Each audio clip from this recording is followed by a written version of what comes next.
As I've followed the news this week, I don't know if there's ever been a time where it's more clear that America as a nation is struggling.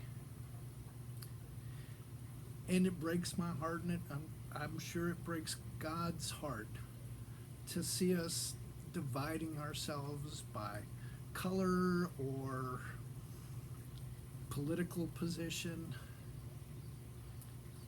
And as those struggles go on, I've come to the conclusion that our struggles are not against flesh and blood, but against the rulers, against the authorities, against the powers of this world's darkness, and against the spiritual forces of evil in the heavenly realms. I believe all that we're seeing going on is a battle between Satan and God. I believe in Jesus and I believe in Satan. I believe that if you kill, if you steal, if you destroy, you are following Satan's plan. You are serving in his army. I believe when we walk in love for our neighbors, we're serving God. When we love God and seek him with all our hearts, we're serving him. And I believe when we shine the light that God gives us for the whole world to see, we serve God. I believe God is truth, and Satan was a liar from the beginning and is the father of all lies. Last week I invited 60 Minutes to participate in 3 miracles, and so far they haven't responded. I'm sure they're trying to decide if this is a story they want to tell. There were 4 important truths in that video that I believe are the beginning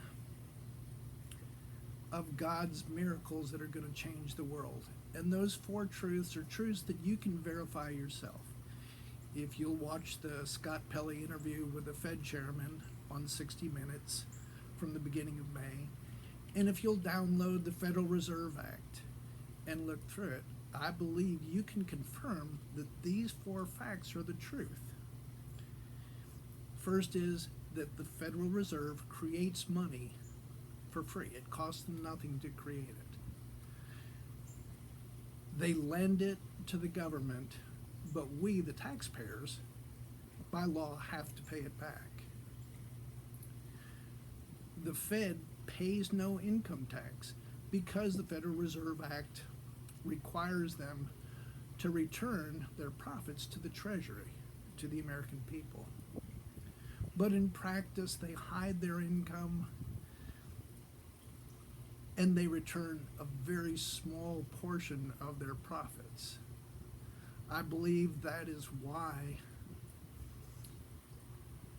it was said that the Federal Reserve has already stolen more than enough money from the American people to eliminate the national debt. And I believe that is the first step to returning America to one nation under God and fighting these struggles for what they are. If we want to fight in God's army, we must gird our loins in truth. We must fight to make the truth known. If we wanted to serve in Satan's army, what he'd ask us to do is to remain silent. Remain silent as he steals, kills, and destroys your neighbor. As he steals from your children and their children's children for generations.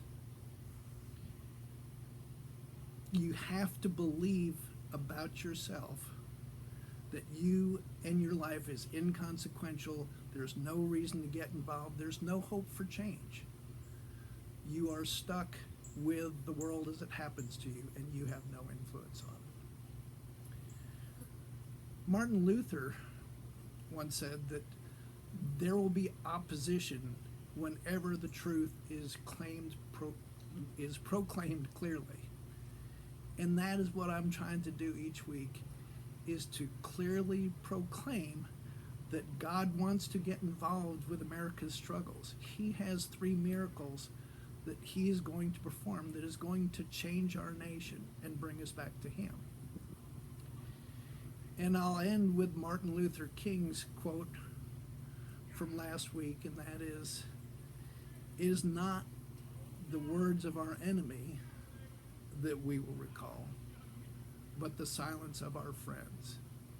I am so grateful as thousands of people continue to watch these videos and share it with their friends.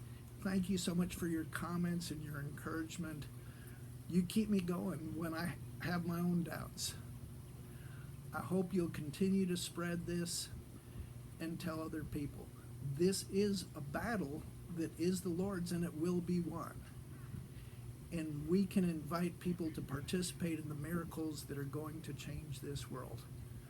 Don't be afraid of the giants in the land. Just because they appear to have all worldly power, we don't fight against flesh and blood. We're fighting spiritual warfare, and God is the victor. Thank you so much for your time.